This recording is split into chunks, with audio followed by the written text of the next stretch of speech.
ചേവായൂർ സഹകരണ ബാങ്ക് തെരഞ്ഞെടുപ്പുമായി ബന്ധപ്പെട്ട അതിക്രമത്തിൽ പ്രതിഷേധിച്ച കോഴിക്കോട് ജില്ലയിൽ കോൺഗ്രസ് ആഹ്വാനം ചെയ്ത ഹർത്താൽ ഭാഗികം. ഹർത്താലിനോട് സഹകരിക്കില്ലെന്ന് വ്യാപാരി വ്യവസായി ഏകോപന സമിതിയും വ്യാപാരി വ്യവസായി സമിതിയും അറിയിച്ചിരുന്നു. അതുകൊണ്ട് തന്നെ കടകൾ ഏതാണ്ട് ഭാഗികമായി തുറന്ന് പ്രവർത്തിക്കുന്നുണ്ട്. സ്വകാര്യ ബസ്സുകൾ ഒഴികെ വാഹനങ്ങളും നിരത്തുകളിൽ ഉണ്ട്. മുക്കം അടക്കം മലയോര മേഖലകളിൽ മാത്രമാണ് ഹർത്താൽ അല്പം കാര്യമായി പുരോഗമിക്കുന്നത്. കൂടുതൽ വിവരങ്ങളുമായി ഞങ്ങളുടെ പ്രതിനിധി അഭിരാമി ടെലിഫോൺ ലൈൻ ചേരുന്നു. അഭിരാമി, ഹർത്താൽ പുരോഗമിക്കുന്നു, ഭാഗികം, പറഞ്ഞോളൂ. രാജേഷ്, ഹർത്താലിന്റെ ആദ്യ മണിക്കൂറുകളിൽ നമുക്ക് കാണാൻ കഴിയുന്നത് ജനങ്ങൾ ഹർത്താലിനോട് അത്ര കണ്ട് സഹകരിക്കുന്നില്ല എന്നത് തന്നെയാണ്. ഒരുപക്ഷെ ഞായറാഴ്ച ഒരു അവധി ദിനം എങ്ങനെയാണോ സാധാരണയായി ഉണ്ടാവുക, ആ തരത്തിൽ മാത്രമേ ആളുകളായാലും വാഹനങ്ങളായാലും നിരത്തുകളിലുള്ളൂ. രാവിലെ 6 മണി മുതൽ വൈകിട്ട് 6 മണി വരെയാണ് ഹർത്താൽ ആഹ്വാനം ചെയ്തത്. അവശ്യ സർവീസുകളെ ഹർത്താലിൽ നിന്നും ഒഴിവാക്കിയിട്ടുണ്ട്. കോൺഗ്രസ് ആഹ്വാനം ചെയ്ത ഹർത്താൽ ഭാഗികമായാണ് ഇപ്പോൾ നടക്കുന്നത്. KSRTC ബസ്സുകൾ പതിവ് പോലെ തന്നെ സർവീസ് നടത്തുന്നുണ്ട്. സ്വകാര്യ വാഹനങ്ങളും നിരത്തിലുണ്ട്. ചേവായൂർ സർവീസ് സഹകരണ ബാങ്ക് തിരഞ്ഞെടുപ്പിനുണ്ടായ സംഘർഷത്തിൽ പ്രതിഷേധിച്ചാണ് ഹർത്താൽ. രാവിലെ വിട്ടുനിന്നെങ്കിലും സ്വകാര്യ ബസ്സുകൾ പിന്നീട് സർവീസ് ആരംഭിച്ചിട്ടുണ്ട്.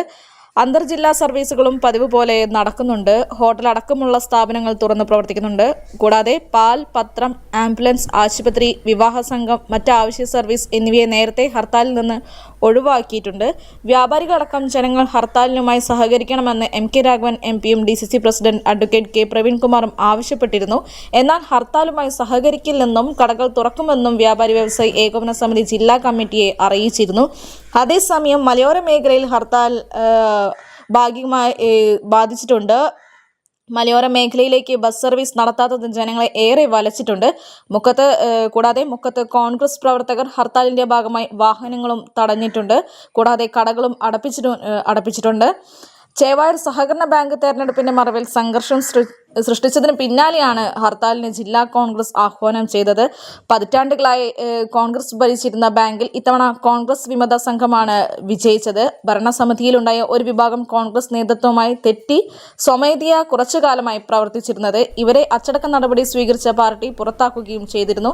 ഇവരെ പിന്തുണച്ച് CPM എത്തുകയായിരുന്നു. ഇതോടെയാണ് ഇത്തവണത്തെ തെരഞ്ഞെടുപ്പ് വാശിയേറിയതായി മാറിയത്. പോലീസ് നോക്കി നിൽക്കെ തന്നെ കോൺഗ്രസും CPMഉം പലതവണ ഏറ്റുമുട്ടിയിരുന്നു.